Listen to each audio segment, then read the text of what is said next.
আসসালামু আলাইকুম রহমতুল্লাহি ওয়াবারাকাতুহ। নাহমাদুহু ওয়া নুসাল্লি আলা রাসূলিহিল কারীম, আম্মা বা'দ। ফাআউযু বিল্লাহি মিনাশ শাইতানির রাজীম। বিসমিল্লাহির রহমানির রহিম। ওয়ালতাকুম মিনকুম উম্মাতুন ইয়াদউনা ইলাল খায়র তা'মুরুনা বিল মা'রুফ ওয়া তানহাউনা আনিল মুনকার। আজকের কর্মী সম্মেলনের সম্মানিত সভাপতি, প্রধান অতিথি, বিশেষ অতিথিবৃন্দ, বিভিন্ন পর্যায়ে নেতৃবৃন্দ, সম্মানিত সুধী,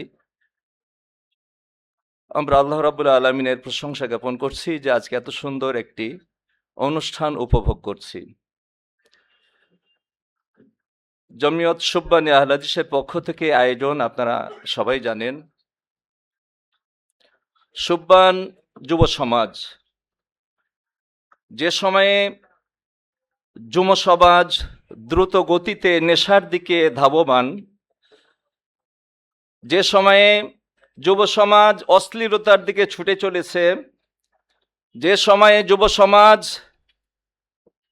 পর্নোগ্রাফির দিকে দ্রুত গতিতে এগিয়ে যাচ্ছে, ঠিক এমনই একটি সময়ে আমাদের সামনে উপস্থিত এক দল যুব সমাজ, যাদের সম্পর্কে বিশ্বনবী মুহাম্মদ সাল্লাল্লাহু আলাইহি ওয়াসাল্লাম বলেছেন, লা তাযালু তায়ফাতুম মিন উম্মতি যাহিরিনা আলাল আরজ।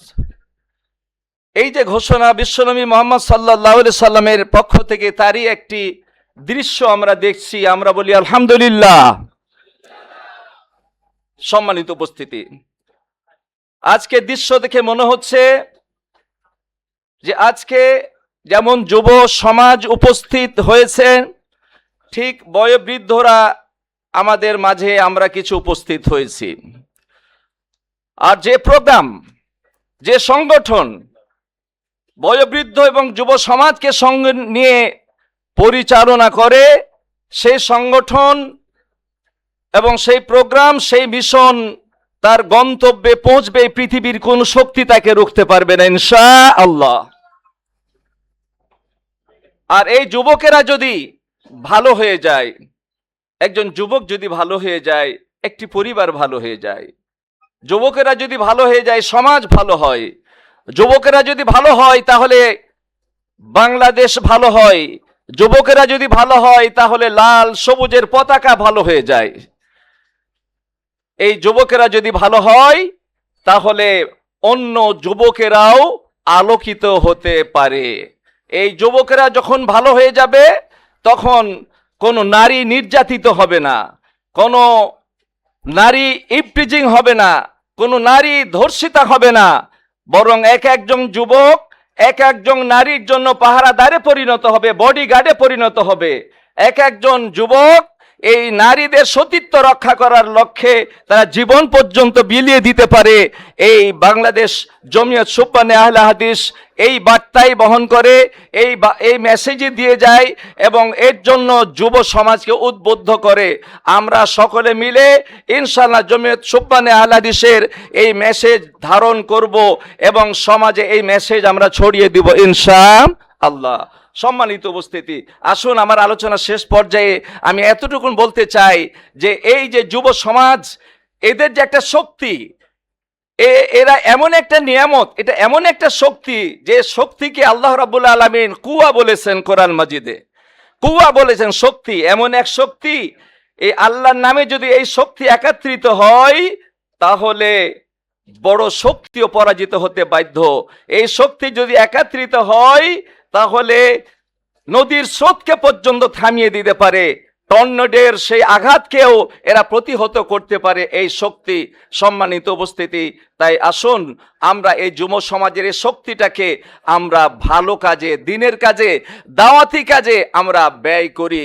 এই দাওয়াত আপনাদের সামনে আমি পেশ করছি, কারণ কাল কিয়ামতের কোর্টে কেউ আমরা রক্ষা পাবো না। আপনি শুধু নিজেকে নিয়ে ভাববেন, ইসলামের বার্তা এটা নয়। আপনি নিজেকে নিয়ে ভাবতে পারেন না, আপনার মতো কত যুবক নেশায় মত্ত হয়ে আছে। আপনার মতো কত যুবক সে নামাজের ধার ধারে না, সেই দাওয়াত সেই মিশন তাদের কাছে পৌঁছে দেওয়ার দায়িত্ব প্রত্যেকজন সুববানের কর্মীদের রয়েছে।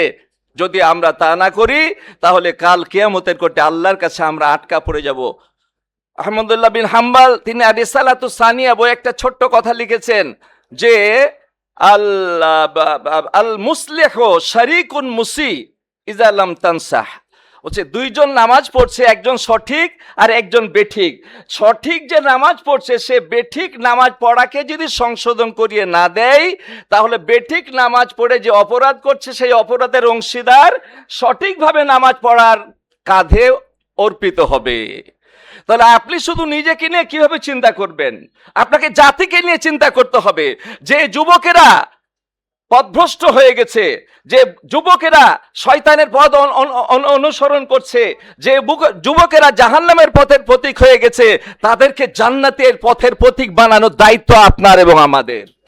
সম্মানিত উপস্থিতি, তাই আমরা এই অল্প পরিসরে আমরা যে আলোচনা আমরা পেশ করলাম, আমরা এই আলোচনার ধারাবাহিকতায় আমরা প্রত্যেকেই যেন আমরা আরেকজন যুবককে দাওয়াত দিই, আরেকজন যুবককে সংশোধন করি, দাওয়াত হকের পথে এবং জান্নাতের পথে প্রতীক যেন হতে পারে, এইভাবে আমরা চিন্তা করি। আরেকটি কথা বলে আমি শেষ করে দিই, এককভাবে যে আপনি শুধু নিজেই ইবাদত করবেন, নিজেই সহি আকীদার মধ্যে থাকবেন, নিজেই সালাফি মানহাজ গ্রহণ করবেন, আর যারা করবে না তাদেরকে যদি আপনি ভুলে থাকেন তাহলে আপনার জন্য একটা আয়াত বলে আমি শেষ করে দিব। আল্লাহ রাব্বুল আলামিন বলছেন ওয়ামিনান নাসে মাই ইয়াবুদু আলা হারফিন। মানুষের মধ্যে কিছু মানুষ আছে এরা শুধু একতরফা ভাবে শুধু ইবাদত করতে চায়। ফাইন আসাবাহু খায়রুন, যদি ভালো কিছু পেয়ে যায় তো পরিতুষ্ট হয়। ওয়াইন আসাবাতহু ফিতনাতুন ইনকালাবা আলা ওয়াজহিহি, আর যদি কোনো সংগ্রাম কোনো ঝুঁকিপূর্ণ বিষয়ে তাকে বলা হয় তাহলে কি করে? আস্তে করে পালিয়ে যায়। মানে কোনো ঝয় ঝামেলাই থাকবে না, শুধু মসজিদে সিজদা দিয়ে সে জান্নাতে চলে যাবে, আর গোটা জাতি পথভ্রষ্টতায় নিমজ্জিত হবে, এদিকে তার কোনো খেয়াল নাই। আল্লাহ রাব্বুল আলামিন এই ব্যক্তিকে লক্ষ্য করে বলছে, কে কাকে? যে একতরফা শুধু ইবাদত করে, নিজেকে নিয়ে ব্যস্ত, জাতির কথা চিন্তা করে না, আর এক ভাইয়ের কথা চিন্তা করে না, তার ব্যাপারে বলছেন খাসিরা দুনিয়া ওয়াল আখিরা যালিকা হুয়াল খুসরানুল মুবিন। এরা দুনিয়াতেও ক্ষতিগ্রস্ত হবে, এরা পরকালেও ক্ষতিগ্রস্ত হবে। অতএব যুব সমাজ, যুবক ভাইরা, আমাদের বসে থাকার কোনো সুযোগ নাই। অন্য ভাই জাহান্নামের পথ ধরেছে, তাদেরকে আমাদেরকে আস্তে করে সুন্দরভাবে বুঝিয়ে জান্নাতের দিকে নিয়ে আসতে হবে, সঠিক আকীদার দিকে নিয়ে আসতে হবে। তাদেরকে আমাদের দলে এনে তাদেরকেও আমাদের পাশে জায়গা দিতে হবে। আল্লাহ রাব্বুল আলামিন যেন আমাদের সকলকে তৌফিক দান করেন। আমিন। ওয়া আখিরু দাওয়ানা আলহামদুলিল্লাহি রাব্বিল আলামিন। আসসালামু আলাইকুম ওয়া রাহমাতুল্লাহি ওয়া বারাকাতুহু।